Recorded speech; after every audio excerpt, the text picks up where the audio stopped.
एक ऐसे truck driver की सच्ची डरावनी कहानी जिसने एक बूढ़ी अम्मा के ढाबे पर कई दिनों तक खाना खाया और आखिर में जब उसे उस ढाबे का सच पता चला तो उसकी रूह कांप उठी। सच जानने के लिए कहानी को आखिर तक जरूर सुनिएगा। चलिए कहानी शुरू करते हैं।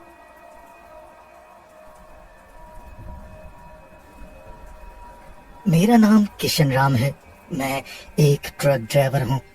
ये कहानी थोड़ी लंबी है, इसलिए आपको धैर्य और हिम्मत रखकर ये कहानी सुननी पड़ेगी।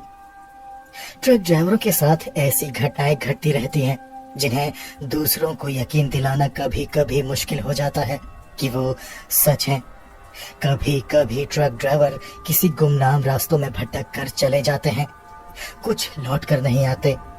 न जाने उनके साथ क्या होता है, और जो लौट कर आते हैं उनके पास सुनाने के लिए सिर्फ कहानियां ही बचती हैं। मैं आज 70 साल का हूँ और ये घटना तब की है जब मैं 20 साल का था, यानी ये कहानी 1975 की है। उस वक्त मैंने नया नया ट्रक चलाना सीखा था। मेरे पिताजी एक स्वतंत्रता सेनानी थे और उन्होंने कई साल फौज में भी बिताए थे। सरकार की तरफ से उन्हें पुरस्कार के रूप में कुछ पैसे भी मिले थे। थोड़े और पैसे मिला के उस वक्त उन्होंने एक ट्रक खरीद लिया था। मैं उसी ट्रक को लेकर लंबे लंबे सफर पर निकल जाया करता था। उसी साल महाराष्ट्र के गांव के बीच सड़क बन रही थी जो बड़े से पहाड़ को काटकर बनाई जा रही थी। मेरा ट्रक उसी में रेता बजरी सप्लाई के काम में लगा हुआ था। रात के वक्त बाकी ट्रक वाले तो वहां से चले जाते थे क्योंकि वो नजदीक में ही रहते थे, लेकिन मेरा घर वहां से बहुत दूर था। इसलिए मैं वही साइट पे ट्रक खड़ा करके उसी में हल्का फुल्का खाना पका लेता था और उसी में आराम से सो जाता था और शौच करने के लिए वहीं पास के जंगल में चला जाता था। मैं उस वक्त अकेला ही था क्योंकि उस काम में मुझे किसी हेल्पर की कुछ खास जरूरत नहीं पड़ी थी। दिन के वक्त वहां कई लोग रहते थे, जरूरत पड़ने पर उनसे हेल्प मिल जाती थी, लेकिन रात के वक्त वहां थोड़ा सन्नाटा पसर जाता था। गांव भी दूर दूर थे तो रोशनी का भी कोई इंतजाम नहीं था। हालांकि ट्रक के अंदर मैं बल्ब जलाकर ही रहता था और बाहर जाता तो टॉर्च लेकर ही जाता था। मुझे वहां उस जंगल में कुछ दिन हो गए थे। मैं ट्रक में ही रहता और ट्रक में ही खाता और सो जाता था। मैं दिन में काम करता था और रात में वहीं पर अपने ट्रक के अंदर आराम। एक रात जब मैं आराम से अपने ट्रक के अंदर सो रहा था तब किसी ने मेरे ट्रक के दरवाजे को बाहर से खटखटाया। मैं उठा और मैंने ट्रक की खिड़की से बाहर झांक कर देखा। बाहर एक आदमी खड़ा था। मैंने टॉर्च उठाया और उसे जलाकर उस आदमी के चेहरे पर रोशनी डाली। वो एक 35-36 साल का आदमी था जिसने ढीले ढाले कपड़े पहने हुए थे। चेहरे पर दाढ़ी थी। सिर के बाल और चेहरे की दाढ़ी को देखकर लग रहा था जैसे उसने काफी दिनों से नहाया नहीं था। कपड़े भी धूल मिट्टी से सने हुए थे।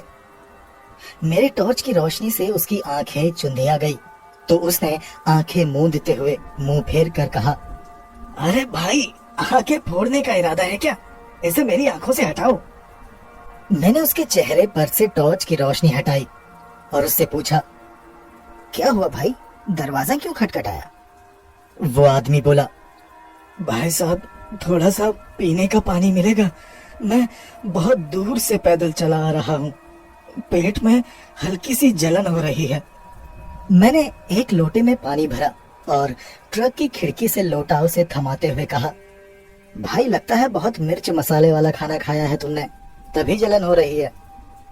उसने आ करके उस लोटे से पानी पिया और फिर बोला, हाँ भाई, पीछे अम्मा के ढाबे में गोश्त खाया था, स्वादिष्ट था इसलिए दबा के खा लिया। बनाया तो बढ़िया था पर झाल बहुत थी उसमें, शायद उसी की जलन है। मैंने उस आदमी से पूछा, क्या यहाँ आसपास ढाबा भी है? कहाँ पर है वो ढाबा? कितना दूर है यहाँ से? यहाँ से बस थोड़ा ही दूर है, कोई 20-25 मिनट पैदल चलकर तुम वहाँ पहुँच जाओगे। एक छोटा सा झोपड़ा ही है बस, देखने से पता नहीं चलेगा कि ढाबा है। मैंने कहा, अच्छा, मुझे मालूम नहीं था कि आसपास कोई ढाबा है। मैं कितने दिनों से रात में खुद खिचड़ी बना के खा रहा था। ठीक है, कल जाकर देखता हूँ वो ढाबा। वो आदमी बोला, अच्छा साहब, अब मैं चलता हूँ। पानी के लिए आपका शुक्रिया। उसके बाद वो आदमी वहां से चला गया। मैं वापस अपने बिस्तर में लेटा और थोड़ी देर में मुझे फिर से नींद आ गई। अगली सुबह उठकर फ्रेश होकर मैं वहीं पास ही की एक नदी पर गया और ठंडे पानी से नहा धोकर वापस ट्रक में आकर मैंने ट्रक के अंदर धूप अगरबत्ती जलाई और भगवान को याद करके साइट पे निकल गया। दिन भर सड़क निर्माण कार्य में भागदौड़ चलती रही। मैंने कुछ मजदूरों से उस ढाबे के बारे में भी पूछा, मगर सभी ने कहा कि उन्हें नहीं मालूम कि वहां पर कोई ढाबा है। फिर मुझे उस आदमी की बात याद आई। उसने कहा था कि वो एक छोटा सा झोपड़ा जैसा ही है, देखने से नहीं लगता कि जैसे वो कोई ढाबा होगा। मैंने सोचा, छोड़ो जाने दो, रात में खुद जाकर देख लूंगा कि आगे कोई ढाबा है कि नहीं। शाम को काम खत्म करके सभी मजदूर वहां से चले गए। मैं भी पास की नदी पर गया और अच्छे से हाथ मुंह धोकर वापस ट्रक में आया। दिन में मजदूरों के साथ ही कुछ हल्का फुल्का खाना खाया था, इसलिए शाम होते होते बहुत तेज भूख लगने लगी थी। तो मैं पैदल ही उस तरफ जाने लगा जिधर उस आदमी ने बताया था कि वो ढाबा है। वो सड़क कच्ची थी। उस सड़क में मैं ट्रक लेकर वहां उस ढाबे तक नहीं जा सकता था। सड़क निर्माण की वजह से उस कच्ची सड़क पर जगह जगह पर गड्ढे खोदे हुए थे और कहीं कहीं पर बड़े बड़े पत्थर रखे हुए थे। इसलिए मुझे वहां तक पैदल ही जाना था और जाना भी जरूरी था, क्योंकि बहुत जोर की भूख लगी थी और मैं रोज रोज खिचड़ी खाकर भी पक चुका था। जिस रास्ते में मैं पैदल चल रहा था वो एक उबड़ खाबड़ कच्चा मार्ग था, जिसके दोनों तरफ जंगल थे और जंगल में किसी खतरनाक जानवर के होने का कोई डर नहीं था, क्योंकि मैं पिछले कुछ दिनों से वहीं रह रहा था और अब तक मैंने किसी खतरनाक जानवर को वहां नहीं देखा था। कभी कभी हिरन दिख जाते थे और बाकी बंदर और लंगूर के अलावा वहां और कोई दूसरा जानवर मुझे दिखाई नहीं दिया। रातों में उल्लू की हूट या फिर कौवे की काय काय सुनाई दे जाती थी।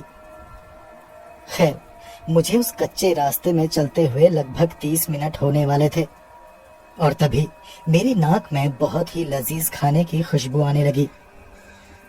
मैं समझ गया था कि ढाबा आसपास ही है और मुझे कहीं पर दूर किसी रेडियो में गीत बजते सुनाई देने लगे।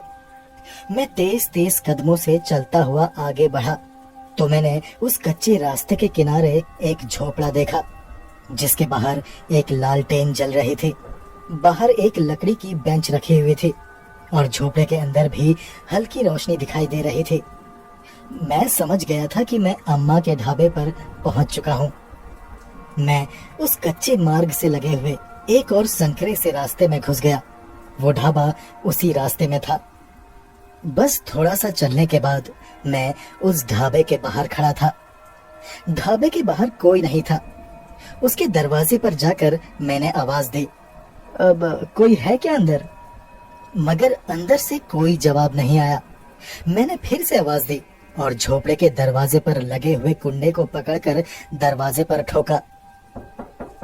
तभी मेरे पीछे से मुझे किसी के खांसने की आवाज आई। मैंने पीछे पलटकर देखा। बाहर मेरे पीछे एक मोटी सी बूढ़ी औरत खड़ी थी। उसने पुरानी सी सफेद साड़ी पहनी हुई थी।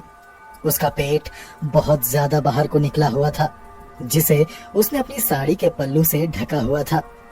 चेहरे में झुर्रियां और बाल सफेद थे। उसने माथे पर एक मोटी सी काली बिंदी लगाई हुई थी। होंठ उसके सूखे कटे फटे से थे। चेहरे पर अजीब सी मुस्कान के साथ वो बोली, अब भूख लगी है क्या बेटा? मैं समझ गया था कि वही है वो बूढ़ी अम्मा जो वो ढाबा चलाती है।